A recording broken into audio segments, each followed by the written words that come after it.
Hello friends, welcome to today's Samayal. இன்னைக்கு நம்ம today சமையல்ல உதிரியா ரவா உப்புமா எப்படி செய்யலாம்ன்ற ஒரு அருமையான டிப்ஸோட தான் பார்க்க போறோம். பொதுவாவே உப்புமானாலே நிறைய பேருக்கு அலர்ஜி. ஏன்னா அது சில சமயங்கள்ல குழஞ்சு போய்டும். அது சாப்பிறதுக்கே நல்லா இருக்காது. அதனாலே சில பேர் உப்புமா சாப்பிறத தவிர்த்துடுவாங்க. ஆனா இந்த மாதிரி இந்த டிப்ஸை நீங்க ஃபாலோ பண்ணி கண்டிப்பா செய்து கொடுத்து பாருங்க. ஒரே நிமிஷத்துல உப்புமா காலியாயிடும். அதே சமயத்துல நல்ல சுவையாவும் இருக்கும். இதை இப்ப எப்படி செய்யறது நம்ம பார்க்க ஆரம்பிச்சிடலாம். அதற்கு முதல்ல ஒரு அடிகனமான கடாய் ஒன்று எடுத்துக்கங்க. இல்லைனா இந்த மாதிரி நான்ஸ்டிக் கடாய் பயன்படுத்திக்கங்க. இப்போ இதில் 1 கப் அளவுக்கு ரவை சேர்த்துக்கலாம். ரவை வறுத்த ரவனே போட்டு பேக்கெட்டில் விற்பாங்க. அந்த மாதிரி ரவை இருந்தாலும் சரி, ஒரு தடவை நீங்கள் வறுத்துட்டு பயன்படுத்துங்க. எப்பவுமே ரவையை வறுத்துட்டு பயன்படுத்தணும் அப்படின்னா நிச்சயமாக அந்த உப்புமா நல்ல உதிரியாக சூப்பராக இருக்கும்.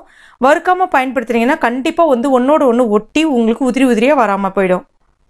இப்போ இந்த ரவையை மிதமான தீயில வச்சுட்டு ஒரு 5லேருந்து 7 நிமிஷத்துக்கு வறுத்து எடுத்துக்கணும். இப்போ இந்த ரவை நல்லா வறுபட்டுடுச்சான்றது காமிக்கிறதுக்காக உங்களுக்கு ஒரு சின்ன உதாரணம் காமிக்கிறேன். இப்போ இந்த மாதிரி கரண்டி எல்லார் வீட்லேயும் இருக்கும். இப்போ வறுபறதுக்கு முன்னாடி இந்த ரவையை நான் இந்த கரண்டியால் உங்களுக்கு எடுத்து காமிக்கிறேன் பாருங்க. இது நான்ஸ்டிக் கடாயின்றதுனால உங்களுக்கு கலராமல் ஜஸ்ட் மேலே அள்ளி காமிக்கிறேன் பாருங்க. அந்த ரவை உள்ளுக்கு இறங்காமல் அப்படியே மேலே நிற்குது பாருங்க. இதுவே இந்த ரவா ஒரு 7 நிமிஷம் நம்ம நல்லா வறுத்துட்டு அதுக்கப்புறமா உங்களுக்கு எடுத்து காமிக்கிறேன் பாருங்கள். இந்த மாதிரி கரண்டியால் அள்ளும்போது அந்த ரவா டக்குன்னு உங்களுக்கு உள்ளுக்குள்ளே அந்த ஓட்டை வழியாக டக்குன்னு கீழே இறங்கிடணும். அந்த மாதிரி இறங்கிடுச்சுன்னா ரவை நல்லா வறுபட்டுருக்குன்னு அர்த்தம். உங்களுக்கு நல்ல உதிரியாக வரும்னு அர்த்தம்.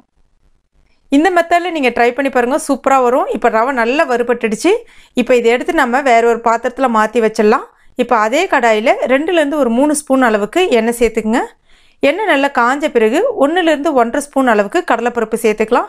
கூடவே ஒரு 1/2 ஸ்பூன் அளவுக்கு கடுகு சேர்த்துக்கலாம். உங்களுக்கு உளுந்து டேஸ்ட் பிடிக்கும் அப்படின்னா இந்த இடத்துல 1 ஸ்பூன் அளவுக்கு உளுந்து கூட சேர்த்துக்கலாம். இப்போ கடுகு நல்லா பொரிஞ்சு வரட்டும். அதே சமயத்தில் அந்த கடலைப்பருப்பு நல்லா சிவந்து வரட்டும்.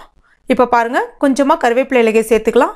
கூடவே ஒரு சின்ன துண்டு இஞ்சி பொடிசாக கட் பண்ணி எடுத்துருக்கேன், அதையும் இது கூட சேர்த்துக்கலாம். கூடவே ஒரு 3லேருந்து 4 பச்சை மிளகாய் நீல வாக்கில் கீறி வச்சுருக்கேன், அதையும் இது கூட சேர்த்துட்டு ஒரு தடவை வதக்கி விட்டுக்கலாம்.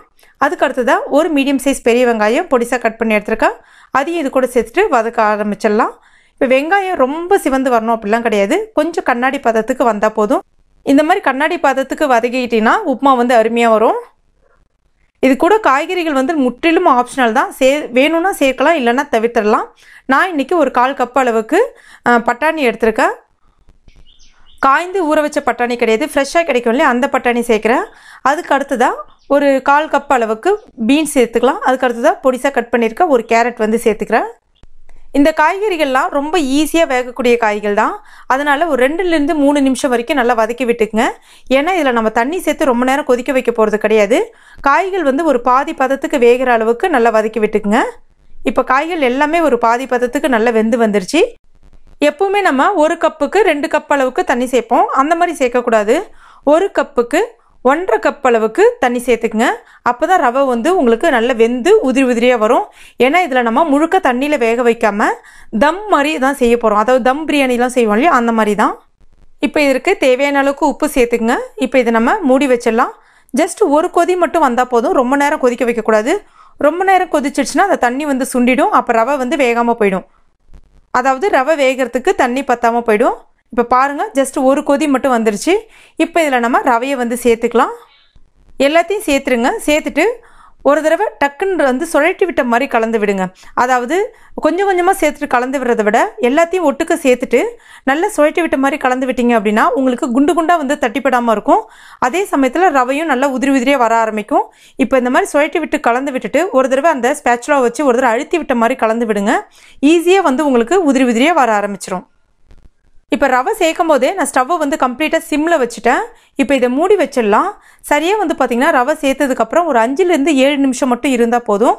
ஒரு 2 நிமிஷத்துக்கு ஒரு தடவைன்னு சொல்லிட்டு மூடி வச்சு ஒரு தடவை கலந்து விட்டு வைங்க.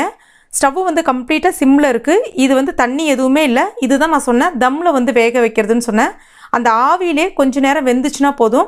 உங்களுக்கு ரவை உங்களுக்கு தண்ணி ஊற்றி வேக வைக்கும்போது பார்த்தீங்கன்னா ஒரு 3/4 பதத்துக்கு வெந்திருக்கும். இந்த மாதிரி தம்மில் வேகும்போது அந்த 1/4 பதமும் வெந்து உங்களுக்கு அந்த ரவை எல்லாமே உதிரியாக வர ஆரம்பிச்சிடும். இப்போ நான் அந்த மாதிரி தான் ஒரு 7 நிமிஷத்துக்கு நடுவில் 2 நிமிஷத்துக்கு ஒரு ட்ரிப்னு சொல்லிட்டு கலந்து விட்டு மூடி வச்சுருந்தேன். இப்போ பாருங்கள் எந்த அளவுக்கு ரவை நல்லா உதிரியாக சூப்பராக வந்திருக்கு பாருங்கள். இப்போ நம்முடைய ரவை உப்புமா அருமையாக ரெடி ஆகிடுச்சு.